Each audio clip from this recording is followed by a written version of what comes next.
মাননীয় প্রতিমন্ত্রী সংসদে দাঁড়িয়ে বলছেন তেলের কোনো ঘাটতি নেই এবং বিভিন্ন রাষ্ট্র থেকে সোর্স ঠিক করে আমরা তেল আনার ব্যবস্থা করছি।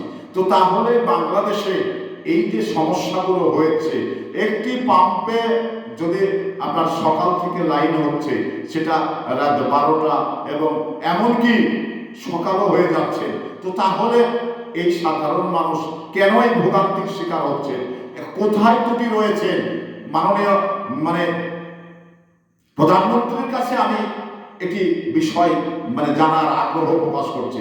তো আমরা সাধারণ মানুষ, আমরা একজন নাগরিক হিসাবে যদি এই ভোগান্তি সরকার দূর না করতে পারে, সরকার এই মনিটরিং না করতে পারে, তাহলে আমরা জনগণ হিসাবে আমাদের দুঃখের কমতি থাকে না। কারণ দেখুন, এই বাংলাদেশে তেলের জন্য লাইন ধরতে হবে, জনগণ টাকা দিয়ে তেল কিনবে আর সেটাতে লাইন ধরতে হবে।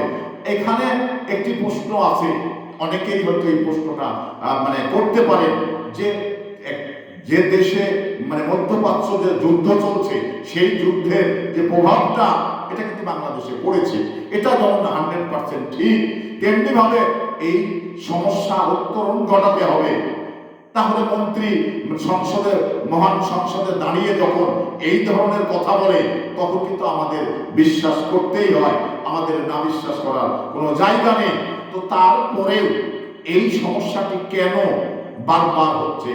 এই সমস্যা কেন জনগণ লাইনের পর লাইন ধরতে হচ্ছে? যা 12 ঘন্টা 14 ঘন্টা একটি মানুষ লাইনে দাঁড়িয়ে থাকতে হচ্ছে।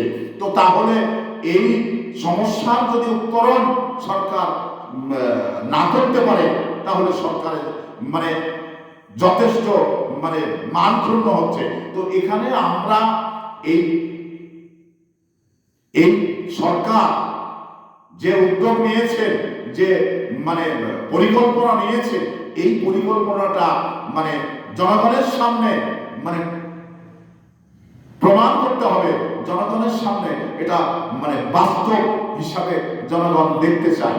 তো কেন এই সমস্যাটি হচ্ছে, কার দ্বারা এই সমস্যা হচ্ছে, কে এই সমস্যা করছে, এটা কিন্তু আমাদের জনগণের জানা দরকার।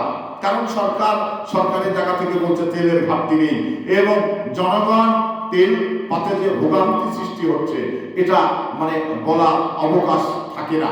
তো সে জায়গা থেকে সরকার এবং জনগণের মধ্যে যে এই যে অবিশ্বাসের জায়গা রয়েছে, সেই জায়গাটা থেকে জনগণকে বের করে আনতে হবে, সরকার বের হয়ে আসতে হবে যে না, আসলে যুদ্ধের যে প্রভাব, এটার কারণে এই ঘাটতি হচ্ছে। আবার সরকার মহান সংসদে দাঁড়িয়ে এই ধরনের কথা বলায়, তাহলে আমরা বুঝতে পারি যে বাংলাদেশে তেলের ঘাটতি নেই।